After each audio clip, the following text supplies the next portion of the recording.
Hi, I'm Maria, and I've been using Qiskit to understand quantum paradoxes. Today I'm going to test one of the fundamental principles of mathematics, using some pigeons. The question is, can I fit 3 pigeons into 2 pigeonholes with no 2 pigeons being in the same hole? Let me have a go. I could put one pigeon in the top hole and another pigeon in the bottom hole, and then my third pigeon has to go into either the top hole or the bottom hole. So there's always going to be at least 2 pigeons in the same hole. So is there any other way that I could arrange these pigeons? Well, I could put all 3 pigeons into the same hole. But now there's still at least 2 pigeons in the same hole.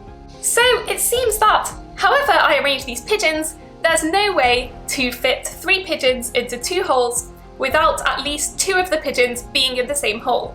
This is known as the pigeonhole principle. This might sound obvious, but the pigeonhole principle is very fundamental in mathematics, and many other results depend on the pigeonhole principle being true. Now, in 2015, physicist Yakir Aharonov and his collaborators made a radical proposal. They suggested that the pigeonhole principle is violated by quantum mechanics. They proposed a thought experiment where it seems that 3 particles can each be in one of 2 states, but with no 2 particles being in the same state. Ever since the proposal, there have been back and forth discussions about whether it is valid, there have been experimental implementations, and there have been proposed modifications to the paradox. I'm going to explain the original paradox using quantum circuits with Qiskit, so you can decide for yourself if these pigeons place the foundations of mathematics under a quantum threat.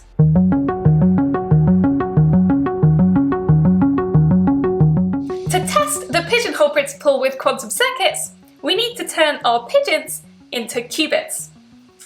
So each of our pigeons could be in the 0 state, which is the top pigeonhole, or it can be in the 1 state, which is the bottom pigeonhole.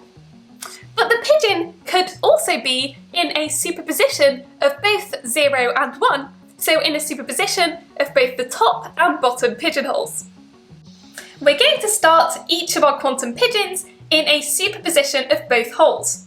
So the 3 pigeons begin in the plus plus plus state, where plus is 0 plus 1.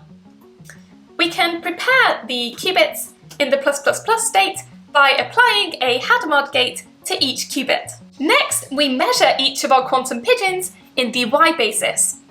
The y basis vectors are plus I, which is 0 plus I1, and minus I, which is 0 minus I1.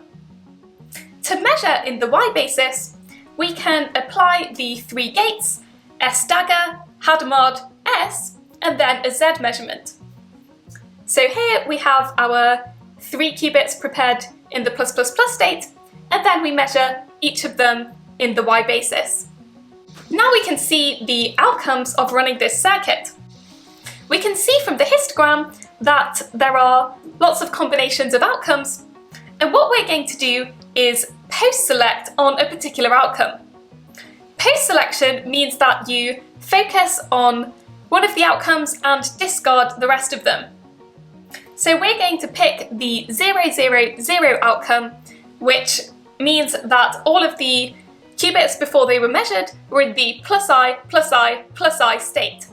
So our qubits went from being in the plus plus plus state to the plus I, plus I, plus I state. Now the question is, in between, was any pair of qubits both in the same state? We can check this using another quantum circuit. So if we want to check if the first and second qubits are in the same state, we can use an extra qubit and then apply 2 C0 gates. One from the first qubit to the extra one, and one from the second qubit to the extra one. And then you can see that if both of them are 0, then the extra one will stay in the 0 state. If both of them are 1, then there will be 2 NOT gates applied to the extra qubit and it will be 0. But if one of the qubits is 1 and the other one is 0, then one NOT gate will be applied to the extra one and it will flip to a 1. So we can run this circuit, and what we see is that when we measure this extra qubit, around half the time we get the 0 where the 2 qubits were in the same state, and half the time we get the 1 where the 2 qubits were in a different state. Our CNOT gates have changed the state of our qubits from being in the +++0 state to the state you can see here. So we can see that if we measure the extra qubit to be 0, then the other 3 qubits are projected into the 00 + 1 1 plus state. Now we want to find out what the overlap of this state that the qubits are projected into is with the +i outcome that we got when we measured the qubits in the y basis. The inner product of these states is 0, which means that there is no overlap between the state that the 3 qubits are projected into if the first 2 are in the same state, and the one where we got +i as the outcome where we measured the qubits in the y basis. So given that we got a +i outcome, we know that the first 2 pigeons were not in the same hole before we made our measurement. Now we could apply the same argument to the first and third pigeons and to the second and third pigeons. So we can conclude that before we made our measurement to get +i, no pair of qubits were in the same state. This seems to violate the pigeonhole principle. So, do we need to rethink the fundamentals of how to count when we use quantum mechanics? Not necessarily. The pigeonhole paradox depends on making deductions about measurements that could have been made, but were not actually made. So, let's see what happens if we actually do make those measurements to check if the qubits are in the same state. So here I've combined the quantum circuits from earlier. So we first check if the first 2 qubits are in the same state, and then we perform our y basis measurements. So let's see what the outcomes of running this circuit are. We can see from this histogram that there is no outcome which is 0, 0, 0, 0. So that means that there's no case where the first 2 qubits are in the same state, and then the 3 pigeons are in the +i state. So critics of the pigeonhole paradox say that the measurements we would make to check if the 2 qubits are in the same state actually affect the outcomes, so we can't use this reasoning to draw conclusions about the states of the qubits. Another issue with the proposed paradox is that we can also check if there are multiple pigeons in the same hole by asking our quantum circuit a different question.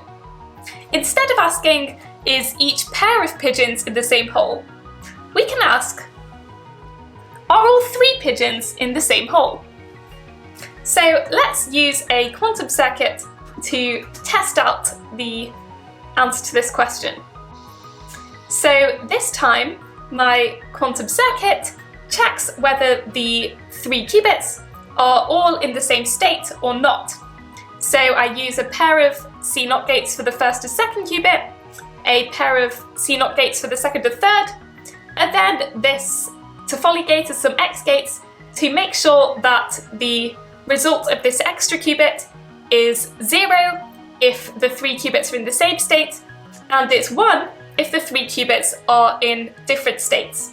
So we can check what the outcomes are of running this circuit, and this time we find that we do have the 0, 0, 0, 0 outcome on the histogram.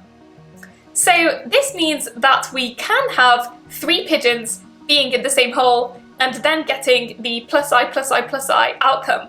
We'll get a similar result if we count in yet another way and just check which state each individual qubit is in by doing a CNOT gate between that qubit and an extra qubit. It is only when we check each pair of pigeons individually that we find they can't have been in the same state. So, unlike classical pigeons, quantum pigeons rearrange themselves depending on how you count them. The pigeonhole paradox combines entanglement, measurement, and debatable reasoning about post-selection to challenge the basic rules of counting. You can play around with this thought experiment by adding more quantum pigeons or by changing the way you count them. Let us know in the comments if you create your own pigeonhole paradox, or if you come up with a quantum circuit which supports that there is no problem with quantum counting after all. Thanks for watching, and see you next time.